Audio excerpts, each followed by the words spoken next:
Hi guys what's up welcome back to circle chemistry. I hope so कि आप सभी ठीक होंगे। तो मेरे प्यारे स्टूडेंट्स, आज हमने सरफेस केमिस्ट्री में से एक टॉपिक पढ़ना है जिसका नेम है कोलाइड। तो स्टूडेंट, हमने कोलाइड पढ़ने से पहले कुछ सॉल्यूशन को डिस्कस करना है जो आपने फर्स्ट ईयर में भी पढ़ा हुआ है और उसके साथ साथ आपने 9th क्लास में भी छठे चैप्टर में इसको स्टडी किया था। तो स्टूडेंट, ट्रू सॉल्यूशन होता है क्या है? ट्रू सॉल्यूशन जो होमोजीनियस मिक्सचर होता है। होमोजीनियस मिक्सचर का मतलब क्या है कि होमोजीनियस मिक्सचर का मतलब ये है कि आपका जो सल्यूट है वो कम्प्लीटली डिज़ोल्व हो जाए सॉल्वेंट के अंदर। तो मेरे प्यारे स्टूडेंट, फिर हम एक ट्रू सॉल्यूशन को कुछ यूँ कह सकते हैं कि solute dissolve completely in solvent. जो सल्यूट होगा हमारा वो कम्प्लीटली डिज़ोल्व होगा सॉल्वेंट के अंदर and can not observe by naked eyes, और हम उसे अपनी जो आँख है उससे नहीं देख सकेंगे। And it is so smaller particle, क्योंकि उसके जो पार्टिकल होंगे वो बहुत ही ज़्यादा छोटे होंगे। And it can not scatter the ray of light, और ये जो लाइट होती है उसको मुंतशिर उसे स्कैटर नहीं कर पाएंगे। तो स्टूडेंट, इसके जो पार्टिकल का साइज़ होगा वो 1 नैनोमीटर से भी कम होगा, लेस देन 1 नैनोमीटर। तो स्टूडेंट, यहाँ तक समझ आ गई है? तो फिर पकड़ के रखना।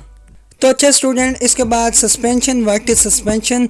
Why suspension is called heterogeneous mixture. Suspension को हेटेरोजेनियस मिक्सचर क्यों कहा जाता है? उसकी जो बेसिक वजह वो ये है कि जो इसके पार्टिकल होते हैं वो कम्प्लीटली डिज़ोल्व नहीं होते, बल्कि डिज़ोल्व क्या, ये सस्पेंडेड फॉर्म में रहते हैं, इधर उधर घूमते रहते हैं। ठीक है, तो फिर हम ये बात कह सकते हैं when a substance is suspended into another substance. किसी दूसरी सब्सटेंस में किसी चीज़ का सस्पेंडेड रहना, ठीक है, इट रिमेन्स, जो बाकी रह जाते हैं, undissolve and can scatter the light observed by naked eyes. जो इसके बकाया रह जाते हैं पार्टिकल, वो उनका क्योंकि जो वेट होता है वो ज़्यादा होता है और वो जो आराम से नीचे बैठ जाते हैं, जो डिज़ोल्व नहीं होते, क्योंकि इनके पार्टिकल का साइज़ बड़ा होता है और ये लाइट को मुंतशिर कर सकते हैं, स्कैटर कर सकते हैं, और हम इन्हें अपनी जो नेकेड आइज है उससे भी देख सकते हैं। तो एक छोटी सी एग्जांपल लेते हैं। आप एक जार लें, ढक्कन वाला जार ले लेना है, उसके अंदर आपने पानी डालना है। पानी डालने के बाद उसके अंदर आपने सैंड, जो रेत होती है, वो डालनी है। तो उसका जो ढक्कन लगा के आपने उसे थोड़ा सा शेक करना है। शेक करके जब आप उसे नीचे रखेंगे तो आप उसे ऑब्जर्व करें कि उसके अंदर जो सैंड के पार्टिकल थे वो आपको घूमते हुए सस्पेंडेड फॉर्म में आपको वो नज़र आएंगे, क्योंकि उनके पार्टिकल का जो वेट होता है वो 1000 नैनोमीटर से भी ज़्यादा होता है। इस वजह से वो जो है ना, कुछ देर के बाद धीमे धीमे धीमे धीमे धीमे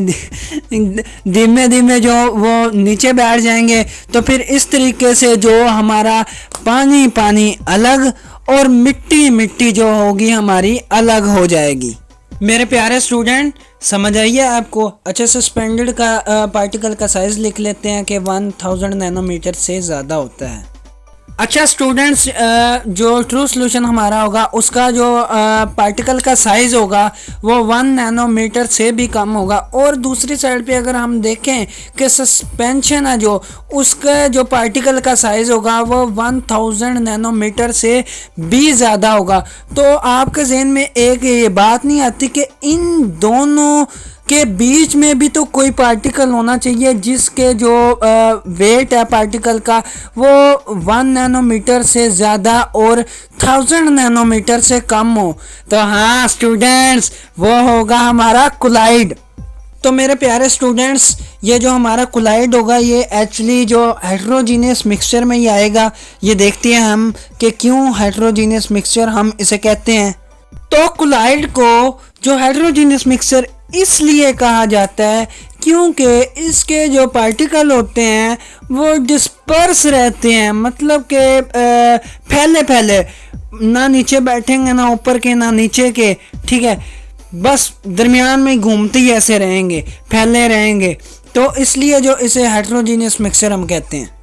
तो फिर हम कह सकते हैं when a substance is disperse into another substance, किसी दूसरी सब्सटेंस में डिस्पर्स रहना, पहले रहना। और क्योंकि हम ये भी बात जानते हैं कि इसका जो पार्टिकल का साइज़ होता है वो 1 नैनोमीटर से ज़्यादा होता है और 1000 से कम होता है, ठीक है। तो इसलिए हम इसे अपनी निकेड आई से देख नहीं सकते, मगर याद रखें 1 नैनोमीटर से ज़्यादा होता है, ठीक है। तो इस तरीके से जो होगा वो लाइट को स्कैटर कर पाएगा, लाइट को तो मुंतशिर कर पाएगा, क्योंकि उसका जो साइज़ है पार्टिकल का वो 1 नैनोमीटर से ज़्यादा और 1000 से कम है। तो क्लाइड की एक बहुत अच्छी एग्जांपल है जिसे हम टिंडल इफेक्ट कहते हैं। तो मेरे प्यारे स्टूडेंट्स, ये जल्दी से आप इसका स्क्रीनशॉट ले लें ताकि मैं इसे रब कर सकूं। तो चलिए मेरे प्यारे स्टूडेंट, टिंडल इफ़ेक्ट की तरफ चलते हैं। टिंडल इफ़ेक्ट की मैं आपको एक छोटी सी और एप्लीकेबल एग्जांपल देता हूँ। आप एक बंद अंधेरे कमरे में बैठे हुए हैं जिसके दरवाजे बिल्कुल बंद हैं और आपकी दीवार के बिल्कुल ऊपर एक रोशनदान लगा हुआ है जिसके अंदर से सूरज की किरणें आपकी तरफ आ रही हैं। आपने उसे ऑब्ज़र्व करना है कि जो वो सूरज की किरणें आ रही हैं वो वी शेप बना रही हैं।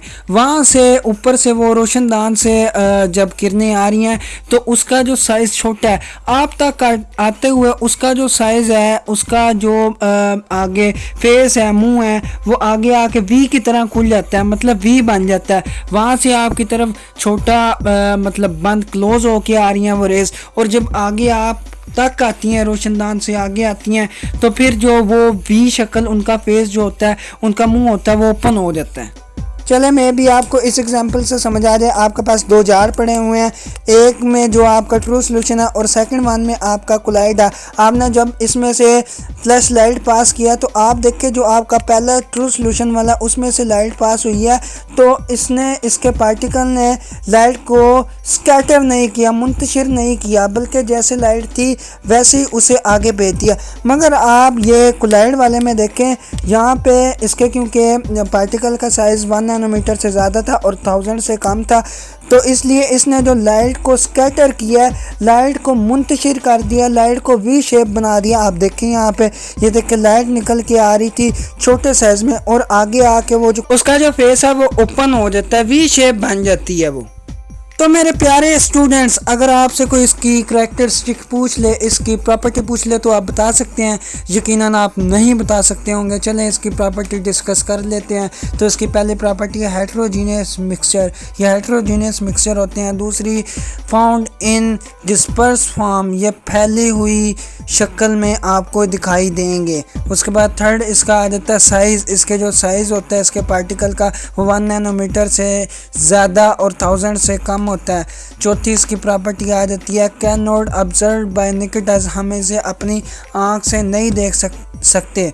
तो इसकी आ जाती है पांचवी प्रॉपर्टी स्कैटर दी रे लाइट, ये लाइट को स्कैटर करेगी, मुंतशिर करेगी।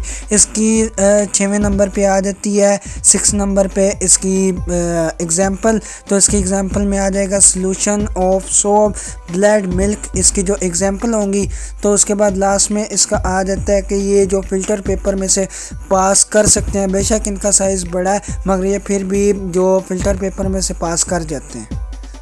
आई होप सो कि मेरे प्यारे प्यारे स्टूडेंट्स को ये अच्छी तरह समझ आ गया होगा कोलाइड वाला टॉपिक। तो इसके साथ ही फिर अब मुझे दे इजाज़त। तो फिर मेरी तरफ से अल्लाह हाफिज़, फिर मिलेंगे।